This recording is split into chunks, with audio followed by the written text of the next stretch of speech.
సభాధ్యక్షులు శ్రీ అజయ్ శాస్త్రి గారికి,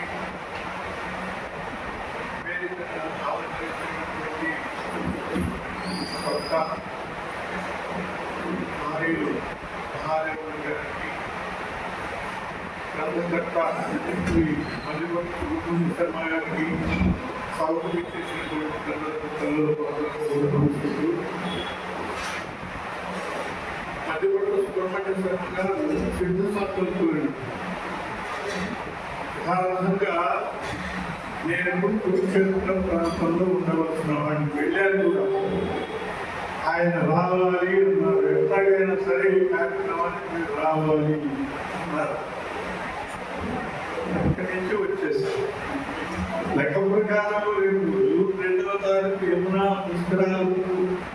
పుష్కర స్నానాలు చేసుకోదాం అనుకున్న వాడిని విధి బలీయం వారి యొక్క సిద్ధ సంకల్పం అనేది వచ్చేసి అటువంటి సుబ్రహ్మణ్య శర్మ గారు మామూలుగా అయితే ఏ గ్రంథానికైనా ఆవిష్కర్త ఒకరే ఉంటాడండి. ఈ గ్రంథానికి కర్త ఒకళ్ళు, ఆవిష్కర్త ఒకరు ఆలోచించే కదా. సరే, ఆత్మనివేదన హృదయావిష్కర్త వారే హృదయావిష్కరణ చేస్తారు. 3 శతకాలు ఉన్నాయి కాబట్టి 9 ఆవిష్కర్తలు చేశారు. చాలా ప్రత్యేకత అన్నమాట. అటువంటి ఈ సభా కార్యక్రమంలో పాల్గొనడం చాలా సంతోషదాయకం. మంచి ప్రతిభావంతులు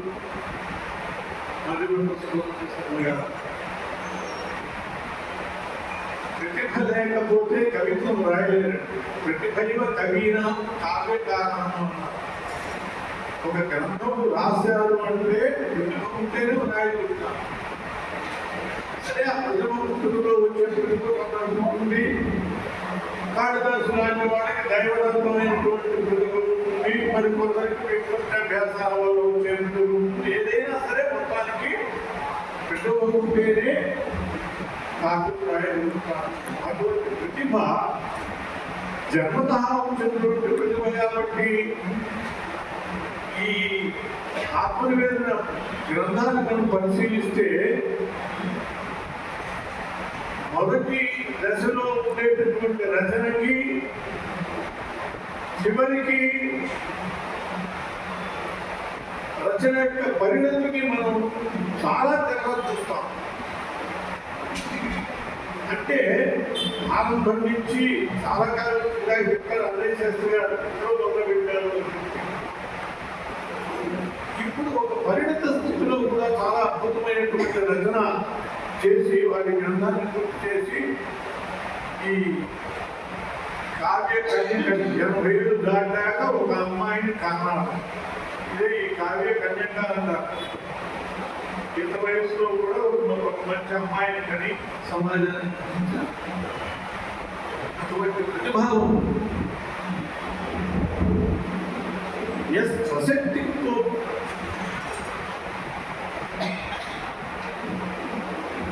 పద్యం రాయగలిగేటటువంటి శక్తి స్వయంగా పుట్టుకతో రావడమే కాకుండా అభ్యాసం చేయడంతో కూడా కొంత బాగా చదివి అభ్యాసం చేస్తే కూడా. కానీ ఆ కవిత్వానికి ప్రతిభ కలిగినటువంటి కవిత్వానికి చాలా తేడా. ఆ ప్రతిభగా ఈ కావ్యంలో మనకి స్పష్టంగా వ్యుత్పత్తి లేకపోతే పర్వాలేదు. వ్యుత్పత్తి అంటే పాండిత్యం. అభ్యుత్పత్తితో సహా శక్త్యాసందేత కవి. వ్యుత్పత్తి లేకపోయినా కూడా ప్రతిభ ఉంటే అది మిగతా లోపాలన్నింటినీ సరిదిద్దగలుగుతుంది. కానీ ప్రతిభే లేకపోతే జడిత్యేవాసుడే అన్నారు. స్వశక్తితో దోష ప్రతిభ లేనటువంటి వాడు కవిత్వం రాయబోతే అది వెంటనే బయటపడుతుందండి. ఒక చిన్న ఉదాహరణ చెబుతాను మీకు. ప్రతిభావంతుడికి రెండు ప్రతిభ లేని వాడికి తేడా. మన సినిమాలు చూస్తూ ఉంటాం, ఆ సినిమాలను చూసే కోణాల్లో కూడా తేడా ఉంటుంది. కొందరు కొన్ని కోణాల్లో చూస్తూ ఉంటారు. చెల్లెలి కాపురం ఒక సినిమా వచ్చిందండి మా కాలంలో. ఆ చెల్లెలి కాపురంలో కవి ఒక ఆయన ఉంటాడు, సోహన్ బాబు అసలు కవి.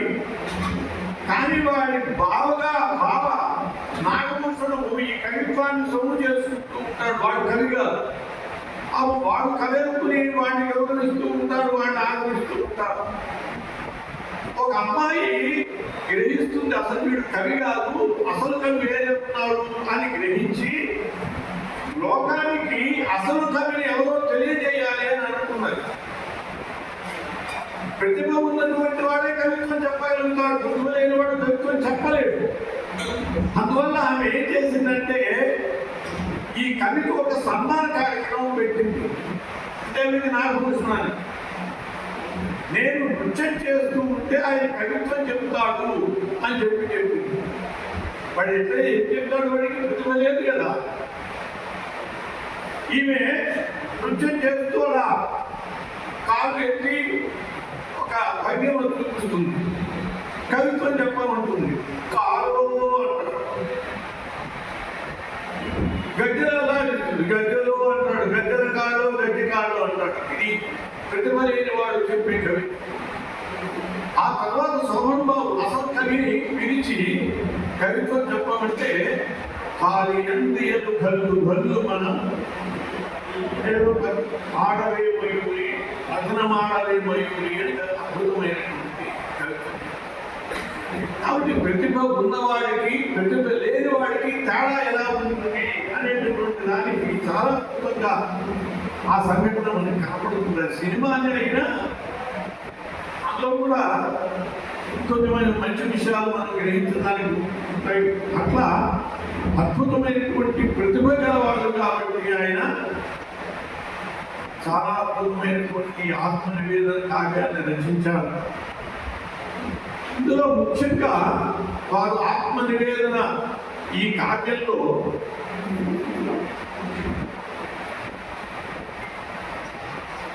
ధ్వనిగా కృతజ్ఞతని చూపారు. మొత్తం కావ్యం మీద మనం భావన చేస్తే నాలో కనపడేది ఏంటంటే అద్భుతమైనటువంటి కృతజ్ఞత. తన ఏదో ఆత్మనివేదన పేరుతో తన చరిత్ర చెప్పుకోవటం కాదు దాని లక్ష్యం. ఎక్కడా అది కనపడదు.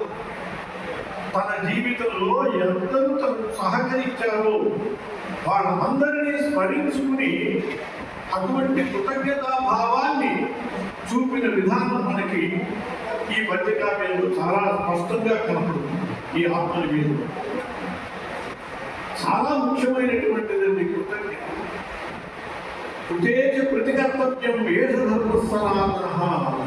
రామాయణంలో వాల్మీకి మహర్షి చెప్తాడు, మైనాకుల చేత చెప్పిస్తాడు, ఏదైనా మనకు ఒక ఉపకారం చేస్తే వాళ్ళకి ప్రత్యుపకారం చేయడమే సనాతన ధర్మం యొక్క లక్షణము. కాబట్టి ఓ ఆంజనేయ, నువ్వు ఇప్పుడు సముద్రం దాటి వెళ్తున్నావు, కష్టపడుతున్నావు. ఈ సముద్రుడు తన కృతజ్ఞతగా నన్ను పంపాడు నీకు ఆదించమని. ఎందుకు కృతజ్ఞత అంటే ఈ సముద్రం ఏర్పడటానికి కారణము ఆ రాముని యొక్క వంశం సగర పుత్రులే. అందువల్ల సముద్రుడు సూర్యవంశానికి పాడైనటువంటి రాములకు కృతజ్ఞత తెలపడం కోసమని నన్ను పంపాడు. నేను ఆయన్ని ఆశ్రయించున్నా కాబట్టి నేను ఆ కృతజ్ఞతగా ఆయన మాట విని వచ్చాను. అంతేకాదు మీ నాయన కూడా నాకు సహాయం చేస్తున్నాడు గర్భంలో అనేది చెప్తాడు. కాబట్టి కృతజ్ఞత అనేటటువంటిది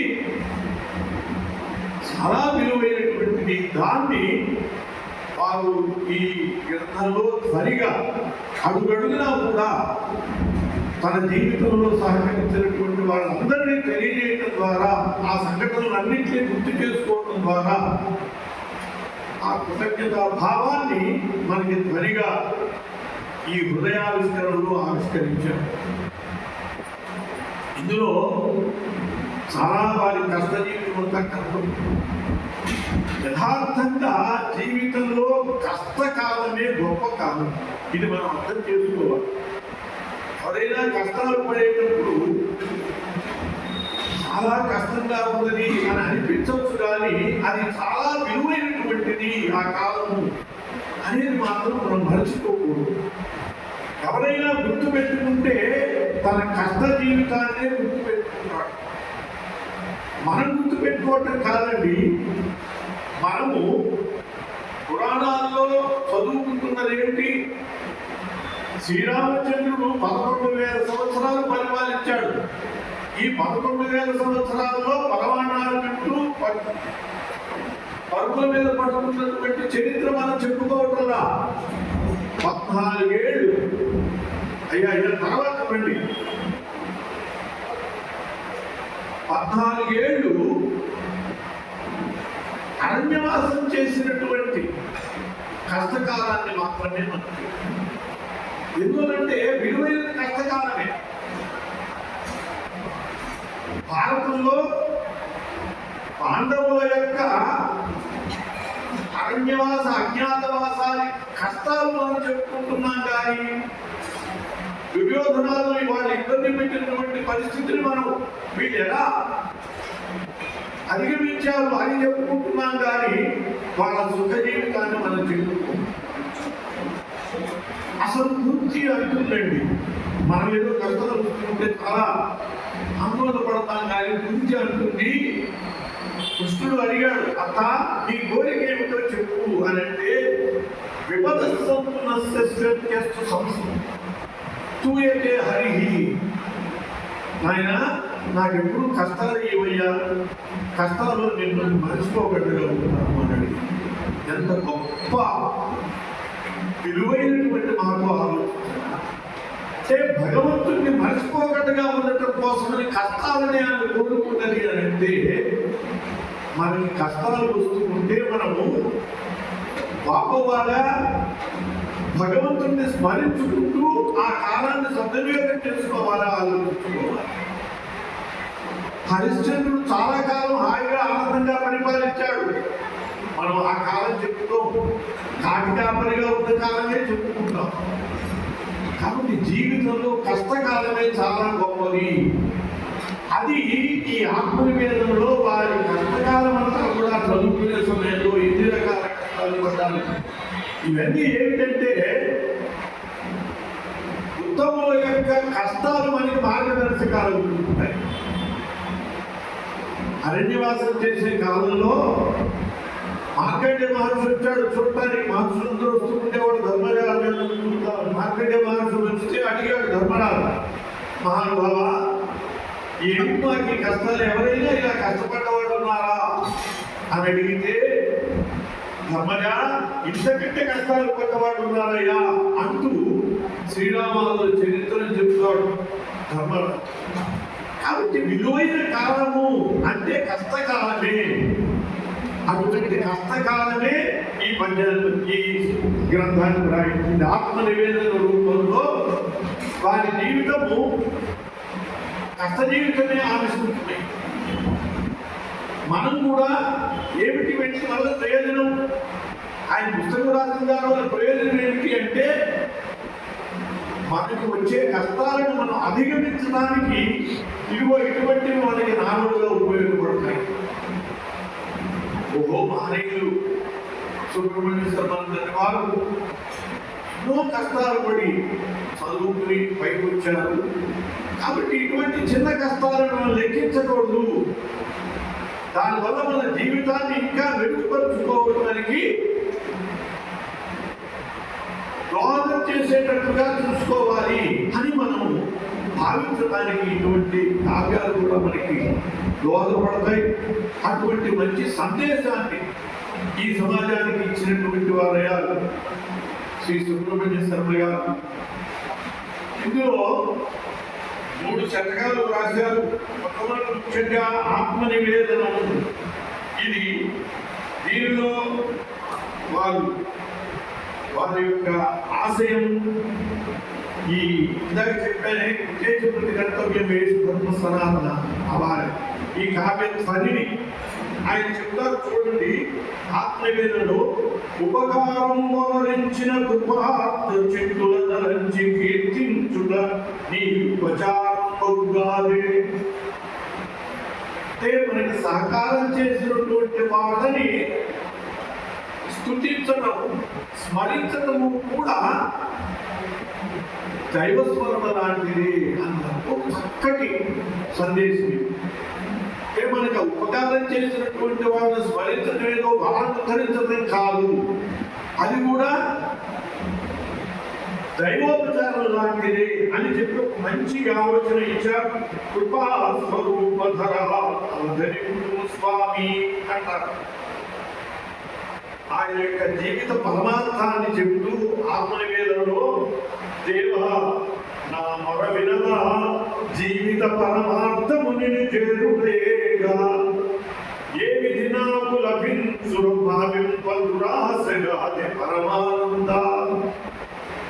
మన యొక్క జీవిత పరమార్థం ఏమిటి అంటే ఏనాడో ఆ పరమాత్మ నుంచి మనం విడిపడ్డాం జీవాత్మగా.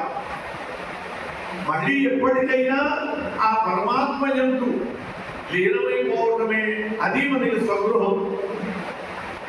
మనమేదో బజారు తిరిగి రాత్రికి ఇంటికి చేరామనుకుంటాం. మామూలు జీవితంలో ఒకరోజు జీవితం. చాలా ఊళ్ళు తిరిగి మన ఊరు వచ్చి మన ఇంటికి వచ్చాం కొంతకాలం జీవితం. కానీ మొత్తం జీవితంలో ఇంటికి రావడం ఏమిటి అంటే ఆ పరమాత్మ. ఏ క్షణంలోనో ఆ పరమాత్మ నుంచి వేరైనటువంటి మనం మళ్ళీ ఆ పరమాత్మలో చేరడమే లక్ష్యం. కాబట్టి జీవిత పరమార్థము నేను చేరుతయేగా ఒక చాలా అద్భుతమైనటువంటి వాక్యం. ఇది మర్చిపోకూడదు మనం. అటువంటి ఉత్తమ ఆకాంక్షతో సత్య ధర్మ శాంతముల సంసార యాత్ర శేష జీవితమంతముల చలనముల అమృత పరిపూర్ణ కరుణాకట అక్షరమయ్య నిన్ను నింకేవిగా. మనము ఆ జీవిత లక్ష్యాన్ని చేరాలి అంటే సత్య ధర్మ శాంతములతో మన సంసార యాత్రని సాగించాలి. అటువంటి దానికి అనుకూలంగా నా శేష జీవితాన్ని అమృతమయం చేయవలసినది. అమృతత్వం అంటే అదే పరమాత్మని చేరడం అనేటటువంటి ముక్తి. అటువంటి దాన్ని మనం కాంక్షించదగినటువంటి ఉత్తమ ఆకాంక్షని వారు మనకి తెలియజేశారు. సత్యముగా శాంతముగా ధర్మ సమ్మతముగా కరుణగా త్యాగ నిరతిగా పరహితముగా ద్వేషమాత్సర్యమత మోహ విరహితముగా శేష జీవితమైన ఆశింపని. మన ప్రతి వ్యక్తి కూడా ఆకాంక్షింపదగినటువంటి జీవన విధానం ఇది. దాన్ని వారి రూపంలో చెప్పుకుంటూ యావత్ సమాజం కూడా ఇలా జీవిత ఆకాంక్షని పొంది ఉండాలి అని చెప్పి వారు తెలియజేసినటువంటి వారయ్యారు. అలాగే జీవితంలో మనం సాధించవలసినటువంటి వారు అనేక విషయాలు చెప్తూ దీంట్లో కుండలిని యోగం కూడా చెబుతారు. ప్రాణాయామం దాని యొక్క విశిష్టత, షట్చక్రాల ద్వారా ఈ కుండలిని గమనం చేయించడం ఇటువంటివి కూడా చెప్పారు. మనము ప్రాణాయామం అనేటటువంటి వారు ఎందుకు దాన్ని చెప్పారు అంటే జీవితంలో ప్రాణాయామం చాలా ముఖ్యమైనది. ఉత్తమ జీవితం యొక్క లక్ష్యం ఏమిటంటే ఉత్తమ మరణం కావాలి. ఉత్తమ మరణం కోసమనే మనం జీవించాలి. మరణం అంటే ఏమిటి అని అంటే ఈ స్థూల శరీరం నుంచి సూక్ష్మ శరీరం లేచిపోవడమే మరణం. పరకాయ ప్రవేశంలో జరుగుతుంది, అది అతీత వ్యక్తులకి జరిగేది. సామాన్యులకి జరిగేది ఏమిటంటే మరణం అంటే ఈ స్థూల శరీరం నుంచి సూక్ష్మ శరీరం లేచిపోవడం. ఇది ఈ సూక్ష్మ శరీరం నుంచి స్థూల శరీరం నుంచి సూక్ష్మ శరీరం లేచిపోయేదాన్నే మరణ బాధ అంటారు. ఈ స్థూల శరీరము సూక్ష్మ శరీరం కలవేసుకుని ఉంటాయండి. ఎలా కలవేసుకుని ఉంటాయి అంటే ఒక అట్ట మీద పెంపికాలతో కాగితాన్ని అతికించి ఆ కాగితాన్ని తీయబోయామనుకోండి, ఎలా వస్తుందని చీలికలు వాళ్ళకలుగా చాలా గందరగోళంగా చిరిగి చిత్తడై వస్తుంది. అలా రావటమే అంటే ఈ స్థూల శరీరం నుంచి సూక్ష్మ శరీరం వెళ్ళటం కూడా అలా గందరగోళంగా వెళ్ళిపోయేటప్పుడు జరిగేటటువంటి దాన్ని మరణ బాధ అంటారు. అదిట కొన్ని వేల తేళ్లు మండరగబ్బలు పీకినటువంటి మరణ బాధ. అది అనుభవించవచ్చు. అలా కాకుండా ఉండాలి అంటే, అటువంటి మరణ బాధ అనుభవించకుండా ఉండాలి అంటే దానికి మార్గం ఏమిటి అంటే ఈ ప్రాణాయామము, కుండలిని యోగము, ఇది స్థూల శరీరం నుంచి సూక్ష్మ శరీరాన్ని అనాయాసంగా పైకి తీసేస్తుందండి. తడి అట్ట మీద తడి కాగితాన్ని తీయటం ఎంత తేలికండి. అలా స్థూల శరీరం నుంచి సూక్ష్మ శరీరం లేదు. దానికి మనకు ఉపకరించేటటువంటిది ఈ కుండలిని యోగం, ప్రాణాయామం. కుండలిని యోగము అని అంటే చాలా ఏదో మనకి సంబంధించింది కావు అని అనుకుంటారు. ప్రాణాయామమేనండి.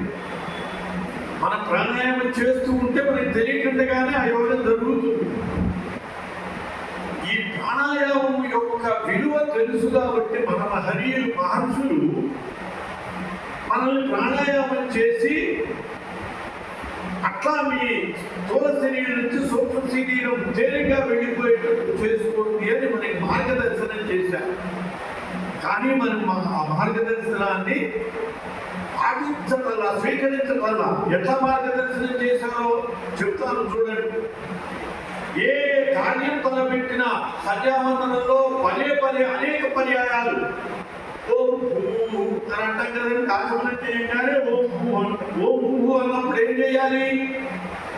ప్రాణాయామం చేయాలి. ముక్కు ముచ్చుకోండి అంటారు. మనకి చెప్పడం కూడా ఓం భూ అని ముక్కు ముచ్చుకోండి అంటారు. ఎవరు ముక్కోలేక ఎదుటి వాడు చూసుకునేవాడు కూడా. దురదృష్టం ఏమిటంటే మనకి చెప్పేవాళ్ళు కూడా చెప్పాల్సిన రీతిగా చెప్పడం లేదండి. సంధ్యావందనం చెప్పేవాళ్ళు ఆ వటువుకి ఓం భూ అనగానే ప్రాణాయామం చేయాలి నాయన, ప్రాణాయామం ఇలా చేయాలి అని చెప్పి ఆ ప్రాణాయామం విధానం చూపిస్తే వాడు జీవితాంతం కూడా మనకి రోజులో ఎన్ని మాటలు వస్తుందండి ప్రాణాయామం. ఓం భూ అన్నప్పుడల్లా ప్రాణాయామం చేస్తూ వెళితే మనకి వేరే యోగం చేయక్కర్లా. మనకి నిజ జీవితంలోనే మహర్షులు మనకు అటువంటి ప్రాణాయామ విధానాన్ని ఏర్పాటు చేశారండి. మన దురదృష్టవశాత్తు మనం దాన్ని పాటించక, దాన్ని వినియోగం చేసుకోక మనం ఈరోజు ఆ మరణ బాధలు ఇవన్నీ పడుతున్నాం. అదే కానీ ప్రాణాయామం సక్రమంగా ఓం భూ అన్నప్పుడు ప్రాణాయామం చేస్తే మనకి అసలు మరణ బాధ ఉంటుందండి. కాళిదాసు చెప్తాడు, యోగేనాంతే తనుక్షయ శేషరే అభ్యస్త విజ్ఞాన యవ్వనే విషయేషిణ వార్ధక్యే మునిముక్తిన యోగేనాంతే తనుక్షయ. వాళ్ళు శరీర త్యాగం ఎలా చేసేవాళ్ళ అంటే యోగంతో చేసేవాళ్ళ. మనము రోగంతో చేస్తున్నాము. శరీర త్యాగం ఎలా చేయాలి? యోగంతో చేయాలి. ఆ యోగంతో చేయటం అంటే ఏమిటి అంటే ఇదిగో ఈ ప్రాణాయామం చేయటమే. ఇందులో ఆత్మనివేదనలో 259, 260, 261, 245 అమ్మా కుండలిని స్వరూపమున మూలాధార సంసుప్తమై కమ్మై బ్రహ్మమురారి రుద్ర వికట గ్రంథిపై వేదపూర్వమై చక్రములు ఆరుదాడుతూ సహస్రారములను ఈశ్వరైక్యము పొంది సుధా విమర్శముల యోగ్యానందము కూర్పవే అని ఒక్క పద్యంలో చెప్పి దానికి వివరణగా ఈ షట్చక్రముల ద్వారా ఆ కుండలిని గమనం చేయించే యోగ సాధనని ఆ పద్యాలలో చాలా అద్భుతంగా వివరించారు. జీవితము యొక్క అంచెదశ సక్రమంగా జరిగేటటువంటి దాని విధానం, దాని మార్గాన్ని మనకి ఈ ఆత్మ నివేదన చివరి భాగంలో అందుకోవలసినటువంటి మార్గాన్ని తెలియజేస్తూ చక్కగా సూచించారు. అది చివరిలో ఇవ్వడానికి కూడా కారణం అర్థం చేసుకోవచ్చు. అవన్నీ త్వరలే. అలా రాఘవేంద్ర మీరు హిందూ ధర్మం అవలంబులే కానీ మతద్వేషం ధర్మంలో ఉన్నటువంటి స్వధర్మ మందలి మతాల విషయంలో ఏ భేదభావం లేనటువంటి ఉదాహరణ స్వభావం కలవాలి కాబట్టి రాఘవేంద్ర శతకం రాశారు. అది చాలా ఉదాత్త భావం. నేను కూడా రాఘవేంద్ర బృందావనం నిర్మాణం చేశాను. ద్వైత అద్వైత విశిష్టాద్వైతాలు మూడింటికి నేను ఆలయ నిర్మాణం చేశాను. 3 తత్వాలని నిరూపించాను. అటువంటి ఆ ఉదాత్త భావాన్ని కూడా ప్రకటిస్తూ రాఘవేంద్ర శతకం రచించారు. ఈ రాఘవేంద్ర శతకంలో రాఘవేంద్ర స్వామి యొక్క స్వామి బృందావన ప్రవేశ సమయకృత ధార్మిక నిగమ తత్వపూత లలిత విశ్వజనీనమై సమర్థ రమ్య గుణ సాంద్ర యోగీంద్ర రాఘవేంద్ర. ఆ రాఘవేంద్ర స్వామి యొక్క మహిమలని చాలా అద్భుతంగా చెప్పారు. బృందావనం ప్రవేశం చేస్తూ వారి చేసిన ఉపదేశము, అట్లాగే ఫలాల ఖండములు మధుర ఫలములయ్యే. ఒక పురుషుడు వారిని పరీక్షించడం కోసం మాంసం తీసుకొచ్చాడు. పళ్ళలో పైన గుడ్డ కప్పుకొచ్చాడు, సమర్పించాడు. దాని మీద నీళ్లు చల్లి ఆ గుడ్డ తీసేటప్పటికల్లా ఫలపుష్పాలయ్యాయి, మాంసం లేదు. ఆయన చాలా ఆశ్చర్యచకితుడయి రాఘవేంద్ర స్వామికి వినమ్రుడయి ఆయన కోసమని కొంత భూములు కూడా సమర్పించడం జరిగింది. అట్లా 6 మంది ప్రభువుల నుంచి పదార్థుల నుంచి భూములు పొందారు. చాలా విచిత్రమైన సంఘటన మనకి రాఘవేంద్ర స్వామి జీవితంలో కనపడుతుందండి. మీ మహిమ పొగడ సాక్ష్యమవునే అంటూ ఆయన యొక్క రాఘవేంద్ర స్వామి మహిమను చెప్తారు. సర్ థామస్ మన్రో అని చెప్పి 1800 ప్రాంతంలో సర్ థామస్ మన్రో చెన్నై గవర్నర్గా ఈ మల్లారి ప్రాంతానికి గవర్నర్గా ఉన్నారు. ఆ రోజుల్లో ఆంధ్ర ప్రభుత్వం ఒక బిల్లు పాస్ చేసింది. ఏమిటంటే ఎవరైనా ఈనాములు ఇచ్చారనుకోండి, ఆ ఈనాములు పొందిన వాడు కనుక చనిపోతే ఆ ఈనాములు ప్రభుత్వానికి చెందుతాయి, ప్రభుత్వం కలుపుకోవాలి అని. ఆ రూలు ప్రకారము రాఘవేంద్ర స్వామికి ఆయన కొన్ని ప్రభువులు ఈనాములు ఇచ్చారు. మరి ఆయన బృందావనంలో ప్రవేశించదు కదా, ఆ ఈనాములు ఏం చేయాలి? ప్రభుత్వం కలుపుకోవాలి. అందుకోసమని గవర్నర్ అయినటువంటి థామస్ మన్రో వచ్చారు, మంత్రాలయానికి వచ్చారు బృందావనం దగ్గరికి. ఈ భూములు కలుపుకోవటానికి రికార్డంతా కూడా పవన్ చేసుకోవటానికి. ఆశ్చర్యం ఏమిటంటే అది ఎప్పుడు జరిగింది? 1783 ఆ ప్రాంతాలలో రాఘవేంద్ర స్వామి బృందావనం ప్రవేశం చేశారండి. 1590 ప్రాంతాల్లో ఆయన బృందావనం ప్రవేశం చేశారు. ఈ మనలో వచ్చినప్పుడు 1800 తర్వాత ఆ మనలో వచ్చి ఆ భూములు హ్యాండ్ ఓవర్ చేసుకోకపోతే రాఘవేంద్ర స్వామి ఆ బృందావనంలోంచి లేచి పైకి వచ్చాడు. పైకి వచ్చి మనలోతో ఇంగ్లీషులో మాట్లాడారు. రాఘవేంద్ర స్వామి జీవిత కాలంలో ఇంగ్లీషులో మాట్లాడినటువంటి ఎక్కువ మనకు కనపడదు. మనలోతో ఇంగ్లీషులో, ఆయనకి ఇంగ్లీషే వచ్చు కదా, కాబట్టి ఆయనతో ఇంగ్లీషులో మాట్లాడి ఆయనకి అక్షతలు ఇచ్చారు. ఉరికిన మాట అయితే కనపడదు. అక్షతలు ఎక్కడికి పోతాయి? మనలో చెట్టులో అక్షతలు ఉండిపోయి రాఘవేంద్ర స్వామి ఇచ్చినవి. ఇవి నువ్వు అన్నంలో వండించు తిను అని ఇచ్చారు. దిమ్మ తిరిగిపోయింది మనలోకి ఆ అక్షతలు చూసేటప్పటికి. ఏమిటైతే వెళ్ళిపోయాడు, బృందావనంలోకి వెళ్ళాడు, భూములు స్వాధీనం చేసుకుందామని అనుకుంటే ఎక్కడ 16 శ్రాద్ధము ఇప్పుడు లేచి వచ్చాడు ఆయన. ఆయన మహిమ సామాన్యమైనది కాదు అని చెప్పి శాశ్వతంగా ఆ భూములు మఠానికే చెందుతాయని చెప్పి రాసిపోయాడు మనలో. అటువంటి మహిమను చూపించినటువంటి ఆ రాఘవేంద్ర స్వామి యొక్క మహిమలను గురించి ఒకటి సాధ్యమే అంటూ రాఘవేంద్ర స్వామి విషయం చెప్పారు. అలాగే శతకంలో, రామలింగేశ్వర శతకంలో కూడా తమ యొక్క కవితా పరిణతి మన సుబ్రహ్మణ్య శర్మ గారు చాలా అద్భుతంగా చూపించారండి.